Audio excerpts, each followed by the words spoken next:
This is LT1C Notes Part 3, Parent Functions. So a parent function is the most basic function possible. Recall that the way that a function works is if we have f of x equals do stuff, x gets plugged in, and then we do some math to it, and y goes out. So the first function that we have is the constant function. So what happens is we throw in an x value, and this one's a weird one. It's called a constant function because the same c value always goes out. For example, let's say we have the function f of x equals 5. So what's going to happen is we plug in -2 and our rule spits out 5. If we plug in -1, the function spits out 5. And same thing for the other 3 values.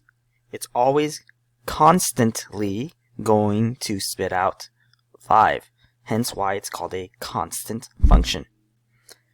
From here, we can go ahead and graph.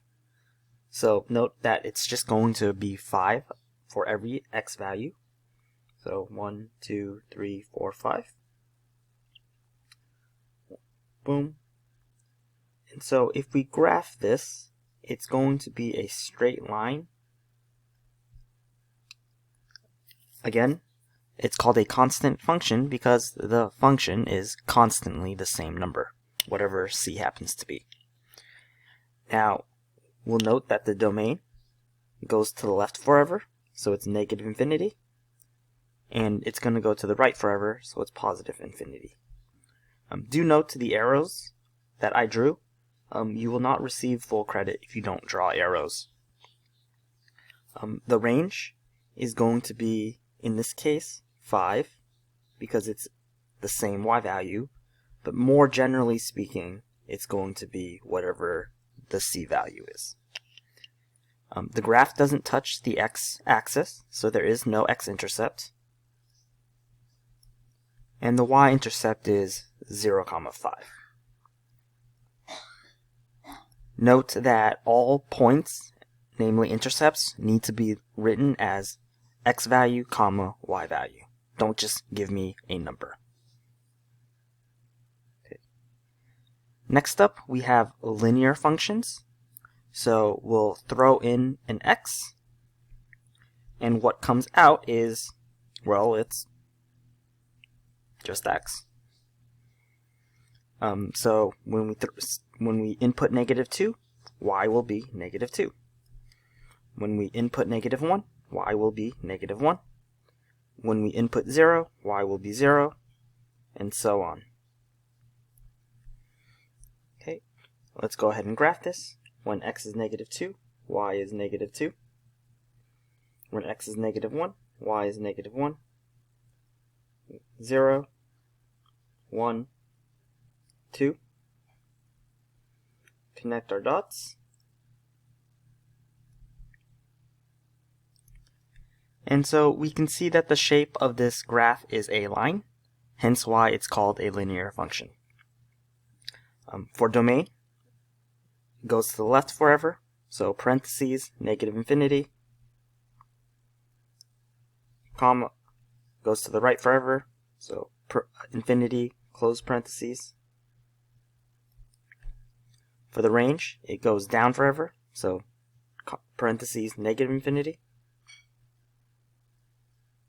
And the graph goes up forever, so infinity. The x-intercept occurs at 0, 0. And the y-intercept also occurs at 0, 0.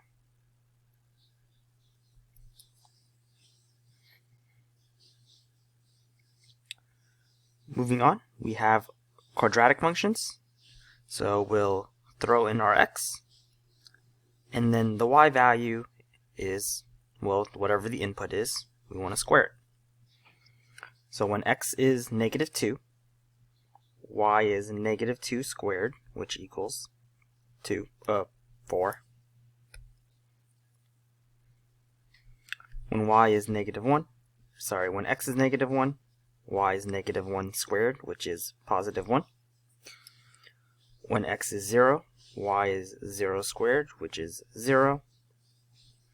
When x is 1, y is 1. And when x is 2, y is 4. Graphing this, we have negative 2, 4. 1, 2, 3, 4. X is 1, y is 1. X is 0, y is 0. When x is 1, y is 1. And when x is 2, y is 4. Connecting our dots. Do note the curvature at the bottom. Quadratics are not pointy, they are curvy. So your graph needs to be curvy. Domain. Graph goes to the left forever, so we have negative infinity. Goes to the right forever, so we have positive infinity. For the range, the graph starts at 0 for the lowest point. So we will use a bracket with a 0. And then the graph goes up forever, so positive infinity. And for this graph, both the x and y intercepts will occur at 0, 0.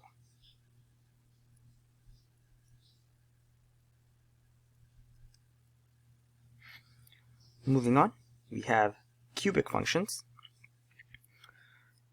When x is negative 2, y is negative 2 cubed, which is, be careful, that's negative 2 times negative 2 times negative 2, which is negative 8.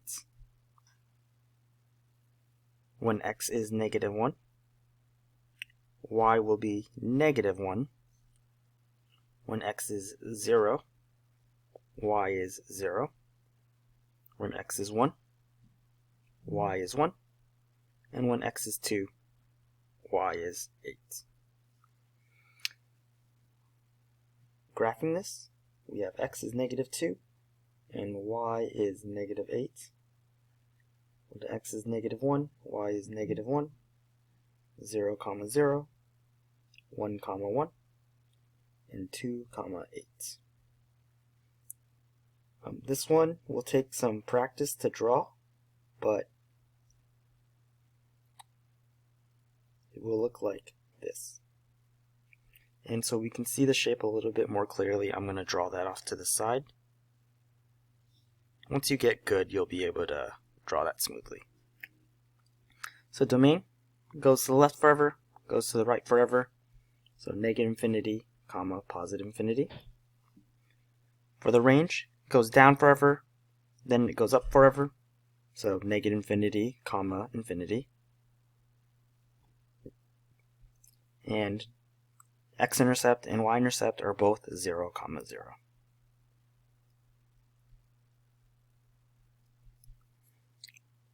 Moving on. The absolute value. So recall that the absolute value of a function is its distance away from 0.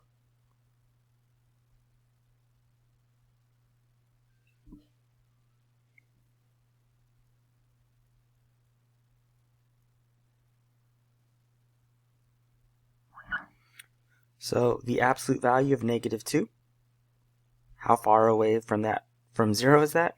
Well, it's 2 away. How far is away from negative 1 from 0? It's 1 away. And then 0 is 0 away from 0. Absolute value of 1 is 1. And the absolute value of 2 is 2. Okay, so we're going to graph this. When x is negative 2, y is positive 2. Negative 1, 1. 0, 0. 1, 1. And 2, 2. Note that for an absolute value graph, it is pointy. So don't mix that up with the quadratic graphs, which are curved. Absolute value graphs are pointy. Okay, domain goes to the left forever, goes to the right forever. So negative infinity to positive infinity. Range, the lowest point of the graph, has a y value of 0. We will include the y value, and then the graph goes up to positive infinity. X and y intercepts are both 0, 0. And that's it for absolute value. Moving on to the square roots. Note that we only have 3 points here, and the reason why is because we can't take square roots of negative numbers, so we just leave it as blank, and I'm only going to require that you be able to do 3 points for square root functions. So square root of 0 is 0, square root of 1 is 1, and square root of 4 is 2. So we have 0, 0, 1, 1, and 4, 2. The graph will go to the right forever, but notice that it stops at the origin. So in this case, the domain starts at the x value of 0, and it goes to the right forever. The range starts at the y value of 0, and that goes upwards forever.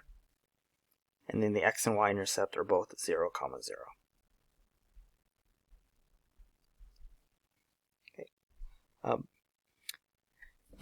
We are not going to talk about step functions this year, so we can cross that out. And now we can talk about our first exercise.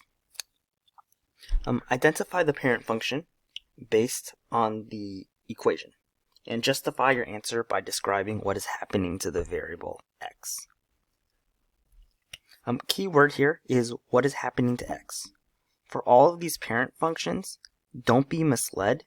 Just because you see absolute value bars, or square root symbols, or powers, or whatever, it has to be applied to x. And I'll talk more about that when we get to the third example. But for part A, we have negative 1/2 x minus 3. So what is happening to x? Well, x has a power of 1. And so that means that it's going to be a linear function.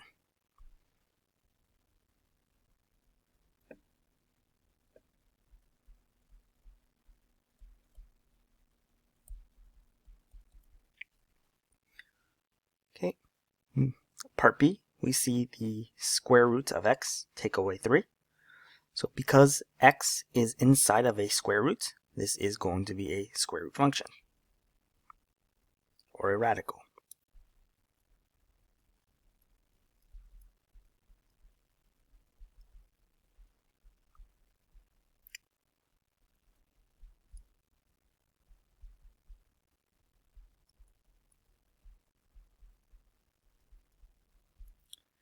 Part C has the square root of 4 times x. Now, this one's a tricky one, because even though there is a square root symbol, the square root symbol is only applied to the 4, right? That's not a typo. The x is outside of the square root. So in this case, this is really equal to 2 times x. And we can see that x has a power of 1, meaning that this is not a radical function, but it's actually a linear function.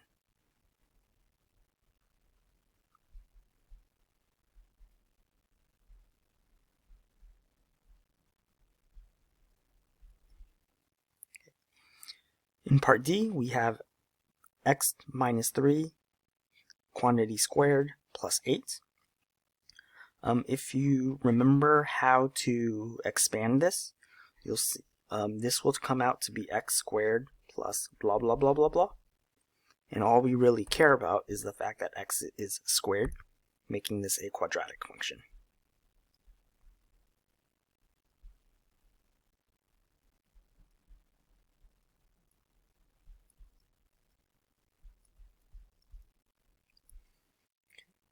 And lastly, we have part E, the absolute value of negative 1/2 times x squared. So for this one, notice what is happening to x. x is not inside the absolute value bars. X is being squared. So in this case, this is a quadratic function. Again, what we care about is what's happening to x. Don't be misled just because you see some symbols.